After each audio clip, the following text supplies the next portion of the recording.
Okay, we have game 3 on the board here. And we have Swindler straight away is what I see. Very exciting. I like Swindler. Lots of people don't like it. I've said this time and time again. Now, the board, looking at it now, the draw is weak. It's real weak. The only draw you have is Embassy. There's also, on a separate note, Procession. I have no idea how to use Procession well. I really need to figure that out. It's one of my weak points in this game. How to use Procession. Now another thing to take note of is Orchard on the board. Means just build for a long time. So my opponent has 5-2, which is not terrible on the board because you have ball. He opens a pirate ship and Plaza. Now usually, most of the time, pirate ship is not a strong card. It takes too long to build up, honestly. Something like Swindler is much more direct. And I go for double Swindler in face of my opponent's pirate ship a little bit.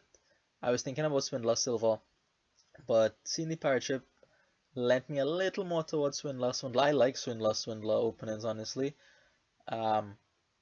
It means if one of your Swindlers gets sniped, you still have one in your deck. You don't have to waste time buying another one later in the game. Now I have 3 here. I don't want to get a silver. Again, because of the pirate ship. I could buy it. I have bought silvers against people with pirate ships before, and it's worked out. But I opted to go for the silver instead. I need to start getting these embassies. My opponent has 2 of them already. 2 of them and a plaza as well. I don't have any plazas. I need to get some villages. Now I bought the embassy there. I know I have 3 terminals in. Was hoping to get to 4 here. No such luck. Talking about no such luck. My opponent, my swindler, sorry, hit 2 estates so far and collided twice already. So again, buying the settlers over silver on 3 there. It works real nice with the plaza. Like I can discard and pick up back the copper here, which is a nice little thing. Estate number 3. Let's just keep. We could have a drinking game here. Take a shot every time one of my swindlers hits out one of his estates. You'll see how sober you are at the end of this game. And another embassy for me here. Now, I need to think about markets seriously at this point in the game. The embassy is a funny kind of draw card, so it doesn't draw a lot of cards, but it goes through a very wide search space in your deck. I knew playing this embassy here would trigger a shuffle. Was hoping it wouldn't be so bad. Kinda bad, because I see both my swindlers dead. Not the best thing in the world, but oh well. Seeing that actually prompted me to pick up a couple plazas here to kind of rectify the terminal collision. Now there's no trashing on the board, obviously, except for the 1 copper that my opponent trashed out of my deck with the pirate ship. I'm thankful for. There's no trashing, and he has been buying embassies to put silvers into my deck, so the deck is not going to be 100% reliable all the time. It's not going to be 100% reliable. I flips my embassy here. I tracked that the last card on my deck was the embassy, hoping to see it again. Unfortunately, not going to see that embassy there because his pirate ship flipped it. So what I was saying about the kind of deck here with the villages and the embassy, it isn't going to be 100% stable here, just because of the lack of trashing on the board. But embassy is such a draw card that if you find one pair of village and embassy, you'll probably kick off and be able to draw through your entire deck, probably.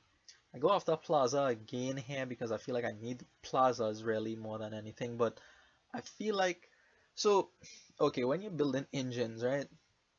Let's talk about the village draw engine because that's what this is. When your deck is a little bit fatter, meaning you have more junk cards in it, the recommended thing to do is, you could go, for example, in this case, embassy, plaza, embassy, plaza, embassy, plaza, until you reach a point where you want more plazas in your deck because you need that reliability, value that reliability. At some point, because of the nature of the deck, playing the draw card, even if you're playing it dead, is not bad at all. Copper to Curse, there you go, that's our first. And I hit one of his settlers, which denies him orchard points with his settlers, because I have 2 of them and he had 1, but he doesn't have 1 anymore. Now I go for Plaza here. He has a market, which he picked up on his last turn or something.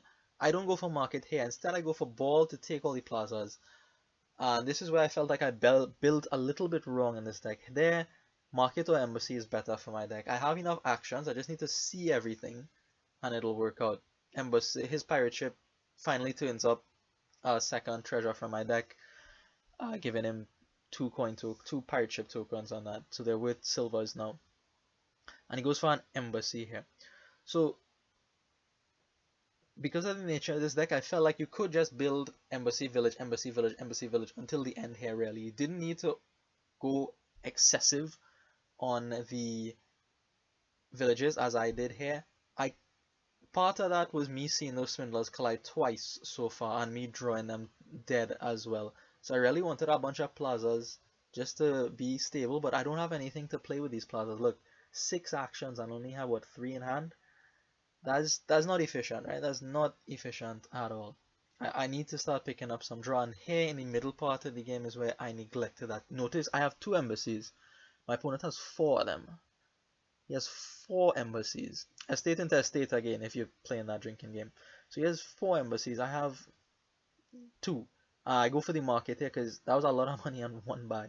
That's not right. That's not working. Also, orchard points we're thinking about, right? Now, orchard points is another thing that dissuaded me from using procession in this game. I would like to keep my 3 copies of actions to get my points, and I expected, honestly, my opponent to pick up Swindler and be hitting me with it. Meaning, I expected a few action cards to leave the deck. So far, he has not shown any intention of picking up a Swindler, though, so maybe I should be picking up processions, processing plazas into bandit camps, so embassies would be real nice for me here. A couple more markets for my opponent and a second one for me here. Stall turn for him here. Happy to see that. I feel, I don't know. He has more embassies than me, and in the game I didn't really feel like it was such a problem, but it is a big problem, and I'll start to see it in the end game here where he kicks off quite a bit. I mean, he has more embassies than me, I agree. But like at the same time, I said the decks, they're not stable. They're gonna stall some, like he did last turn. So there, look, estate into estate again. The 5 estates have gone onto the pile. The 6th one was from the settlers. So that brings the estate pile down very low, actually. I go for embassy number 3 here and a market number 3 as well. So that's 8 points from the orchard there. But piles are a consideration, as is usual with Swindler games. Plazas are out, embassies are 3, estates are 2. We have ball on the board, so ball could empty 2 estates, for example. And then maybe Swindler, which he has now, which hits straight away. Copper into curse. The copper into curse I don't mind that much, honestly. Takes a copper off the top of the deck, I'll take it. And he buys back our market here because I swindled one of his. That was a good swindle for me here. So this is an awful draw. This is real bad. 2 out of 3 embassies with no villages, and I deliberately tried to over village myself to avoid such a problem. Didn't work out. Didn't work out on that turn. I did get enough money to buy a province though, as is the case with Embassy. Embassy big money was kind of a thing when Embassy just came out. In the meantime, my opponent has a couple bandit camps, and bandit camps equal money. So he's gonna have a bit more money than me, and I have to be able to deal with that. Out comes pirate ship, he stopped using them to attack me, and he's using them just for money at this point. So he has 8 and a couple buys here. And I believe he goes for province straight away here. He doesn't make use of his buys. But now the markets are at 3. Yeah, there goes the province.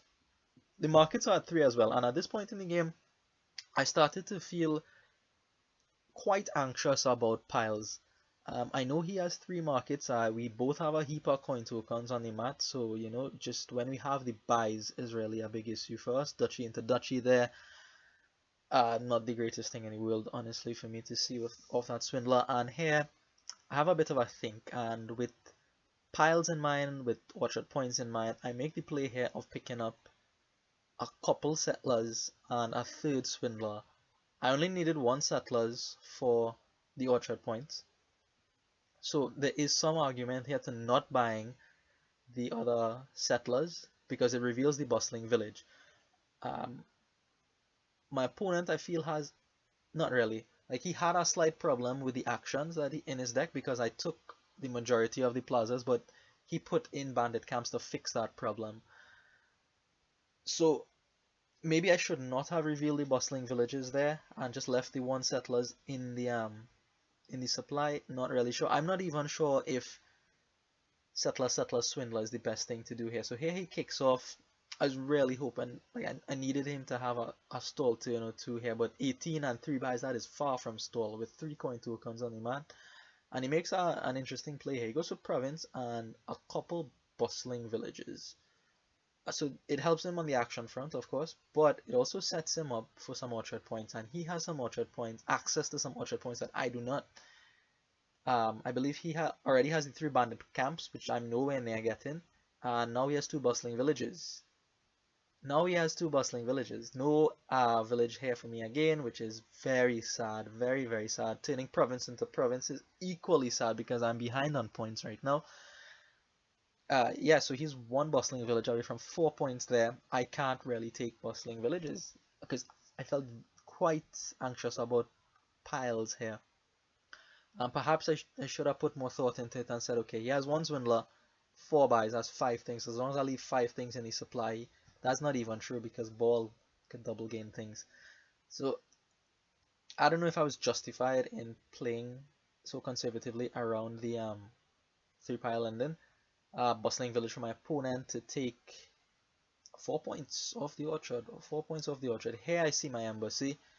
Hooray, embassy, but the embassy split was 4-3 for the majority of this game, and that's my fault. I should have gone in for another embassy at some point and not be so scared about the piles. I need the embassy. I absolutely need, not just for I need 6 embassies in this deck. Really. I have the villages to support it, and if not, well, this pile of bandit camps there. Go get some. You know? Go get some. So here, this is the critical mistake of the game. You know, all the swindler nonsense aside and less embassies aside. Here, I have 2 buys. Double province comes to mind. Doesn't look good because if he kicks off, he could take province, 2 estates, and however many points he needs to win, I believe. So double province doesn't look good. I snipe his plaza here, taking 4 points away from him. Give him a procession because pirate ship means I give him back the 4 points. So I'm not doing that. I'm not doing that at all.